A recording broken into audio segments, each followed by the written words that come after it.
जय Hind everyone, Jai Hind to all defence aspirants. स्वागत है एक बार फिर से आपका प्रीवियस ईयर क्वेश्चंस की श्रृंखला में, इस सीरीज में द ट्यूटर्स एकेडमी के यूट्यूब चैनल पर। कम्युनिटी पर एक और क्वेश्चन आपको मिला होगा जो कि सीडीएस प्रीवियस ईयर क्वेश्चन है, और क्वेश्चन है आपका सिनोनिम से। क्वेश्चन क्या है? The jewels have been stolen from her bedroom, कि भाई उसके बेडरूम से जो जेवर थे, जो आभूषण थे, वो चुरा लिए गए। अब यहां पर ये वर्ड तो काफी आसान है, स्टोलन माने क्या हो गया? चुरा लेना।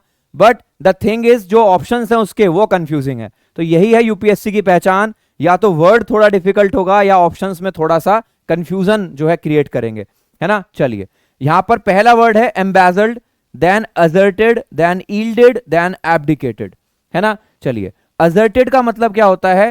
भाई आप कुछ बोल रहे हैं ना, आप बिल्कुल कॉन्फिडेंटली कुछ काम कर रहे हैं या बोल पा रहे हैं, तो उसको बोलते हैं हम अजर्टेड। टू स्पीक समथिंग या फिर to say something, to say something और स्पीक समथिंग कॉन्फिडेंटली, ठीक है, कॉन्फिडेंटली, तो उसको बोलते हैं हम असर्टेड, है ना। फर्मली, बिल्कुल एक दृढ़ता के साथ आपने अपना जवाब दिया या बोला, है ना। ईल्ड के दो मीनिंग होते हैं। ईल्डेड का एक तो मतलब हो गया कि झुकना, है ना, यानी कि सरेंडर कर देना, सरेंडर कर देना, या फिर गिव अप कर देना, है ना। सरेंडर या गिव अप, या फिर आपने एक ईडियम जरूर सुना होगा, to throw in the towel. अगर आप मेरी वीडियोस से जुड़े हुए हैं तो ये जरूर सुना होगा आपने, to throw in the towel. Ring में अगर टॉवल थ्रो कर दिया है बॉक्सिंग की रिंग में कोच ने, तो उसका मतलब क्या है? कि उसने हार मान ली है ना।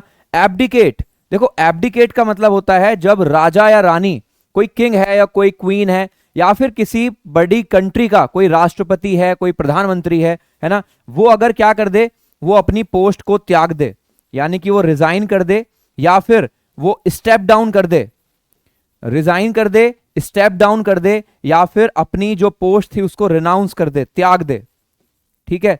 तो पद त्याग करने को, एक हाई पोस्ट जो होती है, एक पावरफुल पोस्ट है, वो त्याग दी अगर, तो उसको बोलते हैं क्या? Abdicate.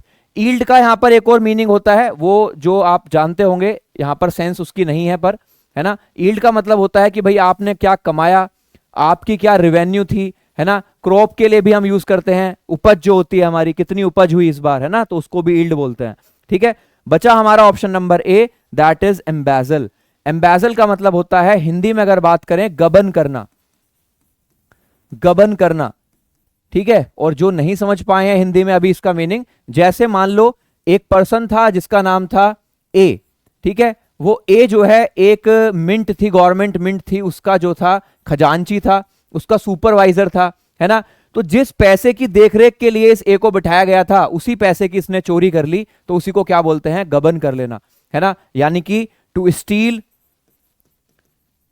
To rob and loot कर लेना, है ना। खासकर उस जगह पर जो उसी के अंडर में या उसी के एम्प्लॉयर की थी, है ना। तो आंसर हो जाएगा आपका option number A, that is embezzled. तो आई होप आपको ये तरीका समझ में आया होगा। आपको कुछ और वर्ड्स भी जानने को मिल रहे होंगे साथ साथ, और मैं आपको एक्सप्लेन कर पा रहा हूँ, है ना। तो ऐसे ही जुड़े रहिएगा चैनल के साथ, सब्सक्राइब कर लीजिएगा अगर अभी तक नहीं किया है, ताकि इन सबके आपके पास नोटिफिकेशन आते रहें, ठीक है। फॉलो कीजिएगा टीम को। जय हिंद, जय भारत।